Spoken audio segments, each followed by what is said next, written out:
Good evening, students. Welcome back to our BSc first year class. In last lecture,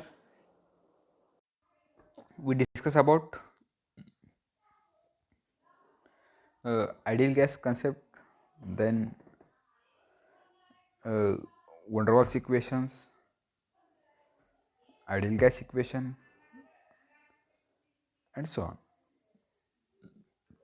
Now, today we are going to extend that topic, and we are going to discuss about the transport phenomena in perfect gases. Okay.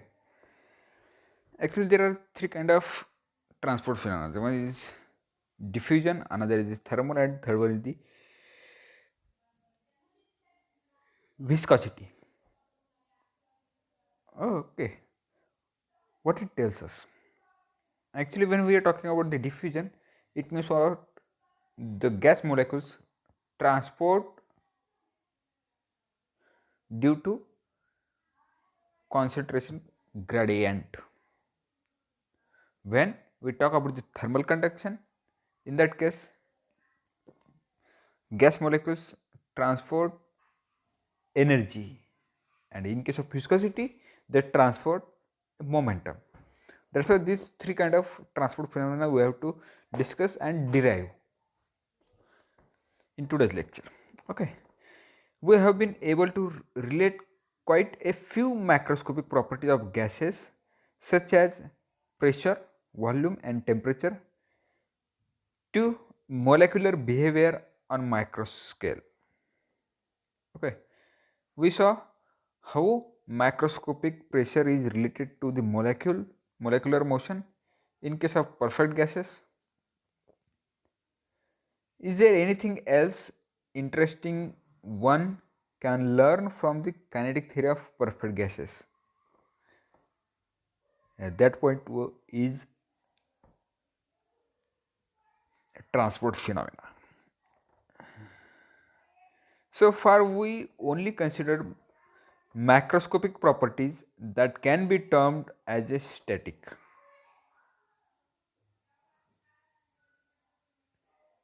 We shall now look at some properties that are not collectively, they are termed transport phenomena and can be further subdivided into three parts: diffusion, thermal conduction and viscosity. In case of viscosity, they transport momentum. In case of thermal conductivity, they transport energy.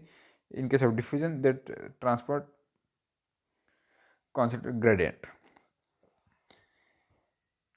These are described by their corresponding coefficients: d for diffusion, k for thermal conduction, and eta for viscosity. Okay, let us discuss one by one. Before discussing this transport phenomena, first we have to understand a concept: mean free path. What is by mean free path? In order to consider the diffusion, we must first look in detail at a molecular collision. They follow zigzag path. We again suppose that all molecules are the same and collide elastically, and also suppose eta to be an effective molecular diameter. We will follow the progress of a single molecule as it collides with other moving throughout the gas. For simplicity, we are assuming that the rest of the molecules are frozen in their position. Thus, if our lonely molecule travels a distance L, it will sweep an element of volume pi sigma square into eta.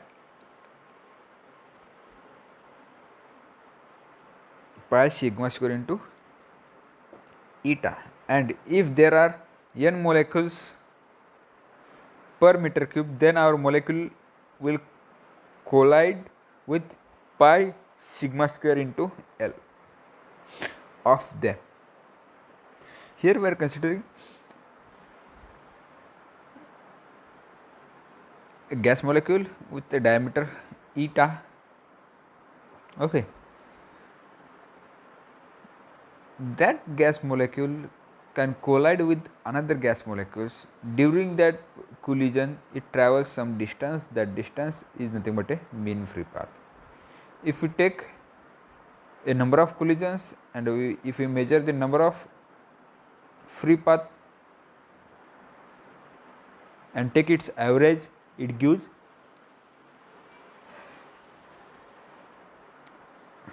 mean free path. Mean free path. Okay, when actually we know each gas molecule having their sphere of influence. If another gas molecule center lies inside the sphere of influence of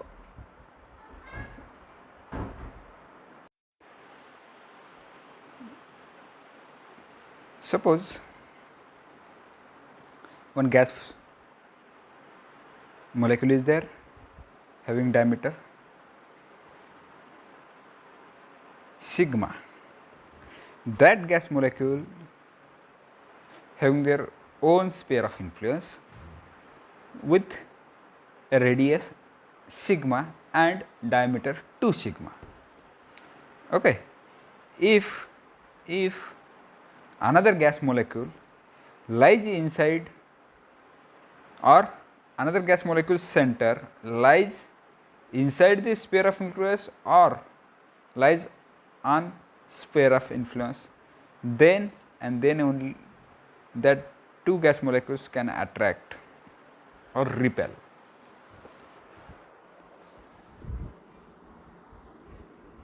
Okay,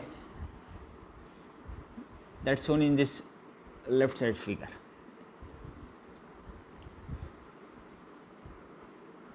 We can now define the mean distance between collision or mean free path as a distance travelled between two successive collisions divided by number of collisions. Distance travelled during the collision is L and number of collisions are pi sigma square n L. Pi sigma square n L. L from the numerator as well as denominator get cancelled. Therefore, lambda is equal to 1 by pi sigma square n, which is equal to kBt divided by p into pi sigma square, because n can be defined as p by kt. So, this lambda gives a mean free path. Mean free path. So, we only consider the simplest approach. In reality other molecules will move too, but for our simplicity we are considering only one gas molecule can move and remaining all gas molecules at a stationary state. If the speed distribution will be described by the Maxwell, it becomes Pm nu is equal to 4 pi m by 2 pi kt raised to 3 by 2 v square into e to the power of minus mv square by 2 kt. If we simplify this, then we get a mean free path lambda is equal to 1 by square root of 2 pi sigma square n. 1 by square root of 2 pi sigma square n. What is the difference between this lambda and previous lambda? Actually both are mean free path, but in previous case we are considering only one gas molecule can move and another gas molecule is at a stationary state. That is why lambda is equal to 1 by pi sigma square n. But in actual case, in actual approach, all the gas molecules is in motion. In that case, lambda is equal to 1 by square root of 2 pi sigma square n. This is the main difference between this previous lambda and this lambda. So if we move forward, then number of collisions per unit area per second is nothing but a flux. A number of collisions per unit area per second. Consider a volume of gas with a concentration n, and mean velocity v, and let us see how many molecules will pass through an area A per unit time. We further split our velocity in three components, one of which is perpendicular to the area A.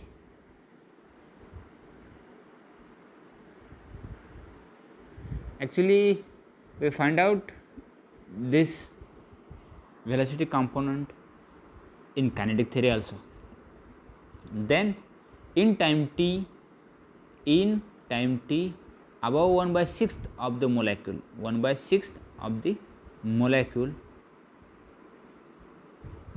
in the volume VTA will pass through A, and hence the flux small j is equal to number of collisions per unit area per second. L is nothing but V into T, and capital V is equal to L, volume is nothing but length into area, or small l is nothing but velocity into time, VTA. Therefore J is equal to 1/6 NVAT divided by AT. J is nothing but number of collisions per unit area per unit time. Number of collisions are 1/6 NVAT divided by area and time get cancelled. It gives J is equal to 1/6 NV. This J is nothing but a flux which gives a number of collisions per unit area per second. Okay.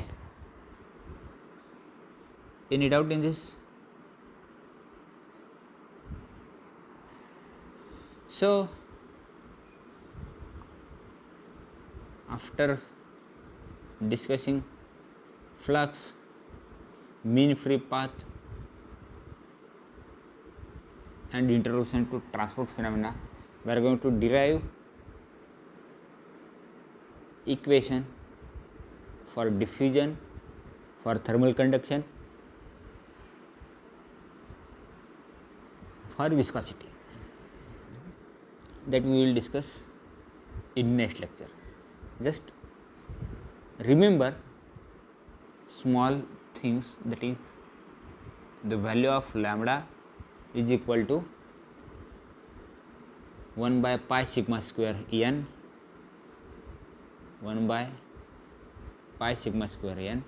in which sigma is the diameter of that molecule. This mean free path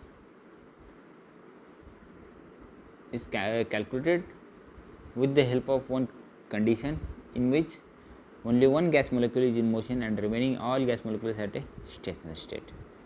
Vice versa, in second, mean free path is equal to 1/2 square root of 2 pi sigma square n.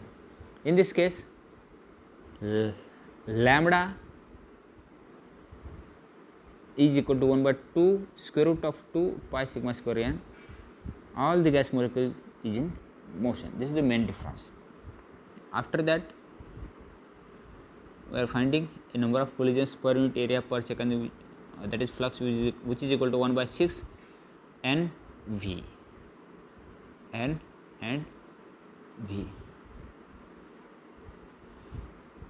Volume of a gas with concentration N is nothing but a volume of a gas with concentration N, and V is nothing but the mean velocity. Flux is depends on mean velocity as well as volume of gas. Okay. Any doubt in this? If you have any doubt related with this, you can ask me anytime or write your question in comment section. Okay, so let us stop here. Thank you.